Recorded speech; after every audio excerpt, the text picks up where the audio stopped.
Olá, pessoas. Então, hoje eu tô aqui para falar um pouquinho sobre cognição social e teoria da mente.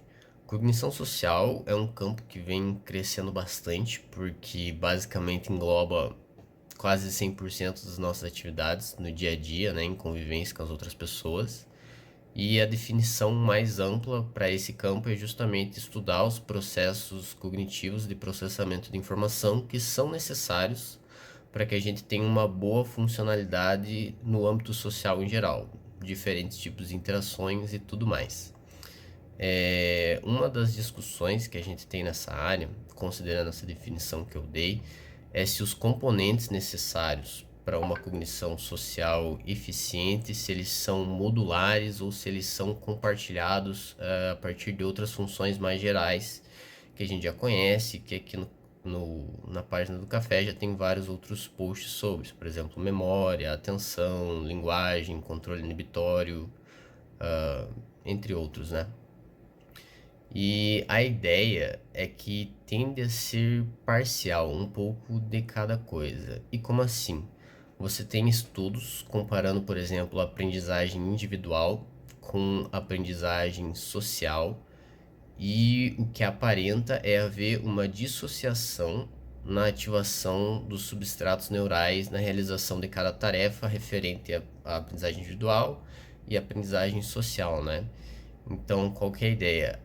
A ideia é que a aprendizagem social utiliza dos mesmos mecanismos que você tem na aprendizagem individual, mas você tem aspectos específicos a mais que caracterizam a cognição social como algo um pouco diferente. Não é exatamente igual à aprendizagem individual, você usa um pouco da mesma base, você tem uma ativação parcial do mesmo substrato neural, mas você tem algo a mais que ainda precisa ser especificado, né? Esse é outro ponto. Esses componentes que são específicos da cognição social, ainda não há consenso sobre como eles são descritos e quais são eles. Porque assim, a gente tem até bastante literatura sobre os diferentes componentes, mas o que acontece é que como não há um, um termo geral para cada uma dessas características, muitos autores às vezes acabam usando termos diferentes, com descrições ligeiramente diferentes e muito parecidas no geral, e que na prática essa funcionalidade desses diferentes termos, desses diferentes construtos, acaba sendo muito parecida, se não igual, eles acabam ativando os mesmos substratos neurais, por exemplo. Assim, ó, de exemplo que a gente tem de algum desses conceitos, a gente tem motivação social, atenção social, empatia, reconhecimento de emoções, percepção motora, imitação, aprendizagem social e teoria da mente.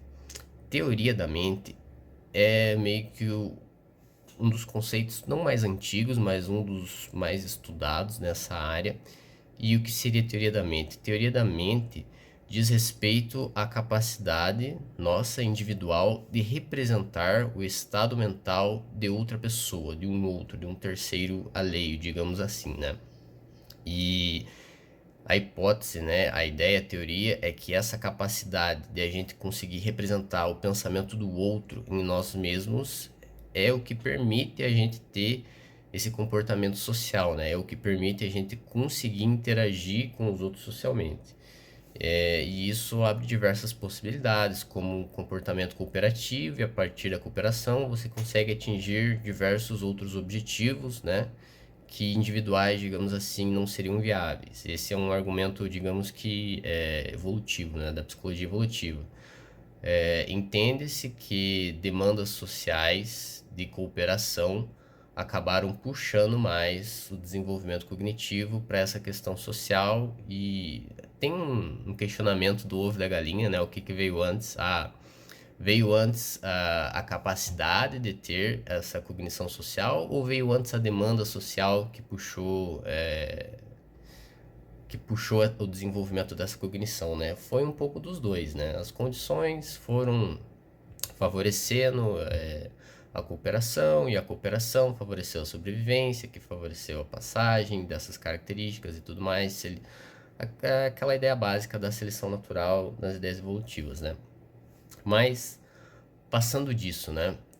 Qual que é uma ideia da teoria da mente? Assim, pensando justamente na teoria do desenvolvimento, nas teorias do desenvolvimento, a ideia é que algum desses outros componentes que eu falei, como por exemplo reconhecimento de emoções, empatia, imitação, percepção motora, no decorrer do desenvolvimento infantil, eles são como uma cascata, ou seja, eles servem de escada. Um vai levando ao desenvolvimento do outro, e entende-se que um dos últimos desenvolvimentos é justamente o da teoria da mente, que é o que vai aumentar em muito a eficiência do comportamento social, né? À medida que você vai tendo esse efeito escada desses diferentes conceitos, a criança vai cada vez mais progressivamente aumentando a eficiência do comportamento social dela, né? E, por exemplo, estudos com população clínica de pessoas, indivíduos no transtorno do espectro autista, TEA, o que se identifica majoritariamente de diferença significativa com uma população normativa padrão, só para comparação, é justamente a eficiência, digamos assim, em tarefas de teoria da mente. É esse conceito, principalmente em indivíduos mais velhos, em que você consegue identificar a maior diferença, né? E qual que é a ideia? Você tem uma teoria em relação ao desenvolvimento do TEA, do transtorno do espectro autista, que assim é relacionado à atenção barra motivação social. E o que é essa ideia? A ideia é que a interação social, o estímulo social de forma geral, ele é um reforçador natural para nós. E o que isso significa dizer? Significa dizer que a gente naturalmente presta mais atenção em estímulos sociais do que outros estímulos aleatórios, alheios, digamos assim. Mas, no caso de crianças no transtorno do espectro autista, o que você observa é que não é que elas não prestam atenção no estímulo social, é que elas não têm uma preferência em relação ao estímulo social. Então, se tiver diversos estímulos, ela não vai ter necessariamente a preferência por aquele que tem a característica social de interação com o outro, entende? E a teoria, baseada no que eu falei agora há pouco do desenvolvimento da escadinha, é que essa diferença básica lá atrás, aos poucos, acaba afetando o desenvolvimento de conceitos cada vez posteriores, né? Empatia, reconhecimento de emoções, e por fim, isso vai ter um efeito cascata lá na frente em teoria da mente, que é o que a gente acaba vendo nesses estudos de comparação com uma população clínica mais velha de TEA e uma população normativa. Outra discussão que a gente tem nessa área, fora essa questão da modularidade, desses diferentes componentes que seriam específicos da cognição social, é também a ideia que a gente trouxe principalmente de neurociências sociais, digamos assim, que é a ideia de sistema 1 e sistema 2, que também você vai achar como processo tipo 1, processo tipo 2, e sistema refletivo e sistema reflexivo. E o que é a ideia dessa teoria do sistema 1 e sistema 2? É que as funções cognitivas, de uma forma geral, não só relacionada à cognição social, mas também nela, elas têm essas duas formas de funcionar mais gerais e que influenciam diversos processos. O sistema 1 seria um sistema automático, certo? Que a gente geralmente não tem consciência. Ele é mais inflexível, mas ele é mais rápido, ele é mais eficiente e você tem uma aprendizagem relativamente mais lenta. O sistema 2 seria complementar a esse sistema 1, então ele seria consciente, ou seja, você teria uma característica de reflexão acerca dele, você teria uma flexibilidade cognitiva, uma flexibilidade comportamental maior, só que ele também seria mais lento e a aprendizagem é mais fácil a partir do sistema 2 do que a partir do sistema 1, ela é mais rápida, digamos assim, né? Então, um complementaria o outro. Um é rápido, eficiente, automático, o outro requer um pouco mais de esforço cognitivo, é um pouco mais lento, mas também dá uma flexibilidade maior. A ideia desses sistemas é integrar com os subcomponentes, né? Ou seja, diferentes subcomponentes da cognição social estariam em um desses sistemas. A teoria da mente, que é um dos mais estudados, ela seria congruente com o sistema 2, né? Porque essa capacidade de imaginar o estado mental do outro é algo que requeriria uma atenção consciente, um estado de reflexão, é algo que exige um pouco mais de esforço, entende? Enquanto componentes talvez mais básicos no sentido da escada que vieram antes, eles podem fazer parte do sistema 1. A gente tem, por exemplo, a percepção motora, barra imitação, né? Que é muito relacionada com os neurônios espelho. E é um processo automático, não é necessariamente algo que a gente pensa sobre isso, não é algo consciente, entende? Só acontece, é rápido, eficiente. E o que é essa ideia da imitação dos neurônios espelhos?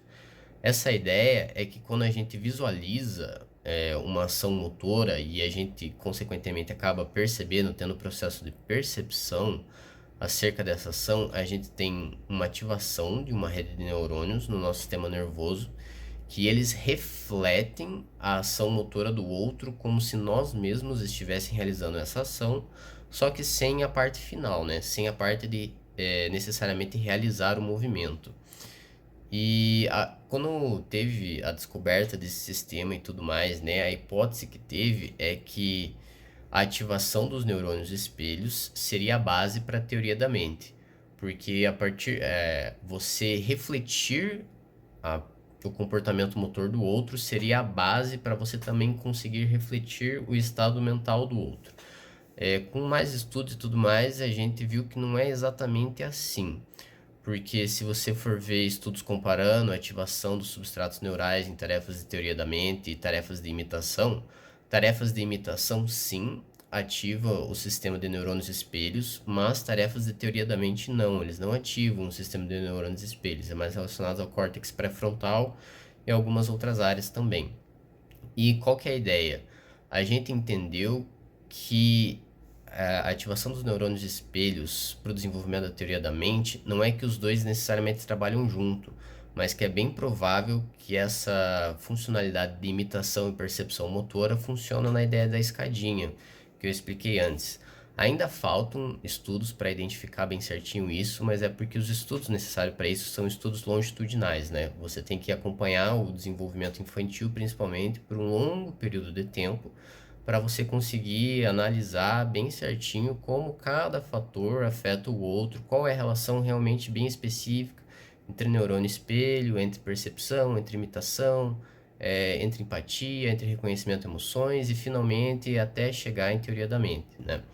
Então a gente tem hipóteses de como essa interação acontece, mas estudos longitudinais são importantes para a gente entender melhor realmente como funciona esse efeito causal, esse efeito cascata que a gente hipotetiza que acontece.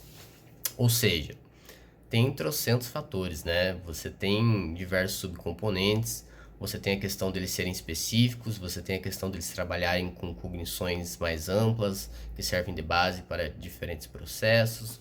Você tem a questão desse sistema 1, desse sistema 2, você tem a questão da teoria da mente. O interessante do sistema 1 e do sistema 2 é que ele também é congruente com o paradigma da psicologia cognitiva, que é de memória declarativa e memória não declarativa, procedural, né? Tem um post aqui na página se vocês quiserem ver, mas é que as características entre um e outro são bem semelhantes. Rápido, lento, automático, consciente, um é eficiente, o outro requer um gasto de energia, o outro é cansativo. A dicotomia de características da memória declarativa e procedural é a mesma do sistema 1 e do sistema 2. Então, eles meio que se sobrepõem, isso é bem interessante. E tem diversas outras características.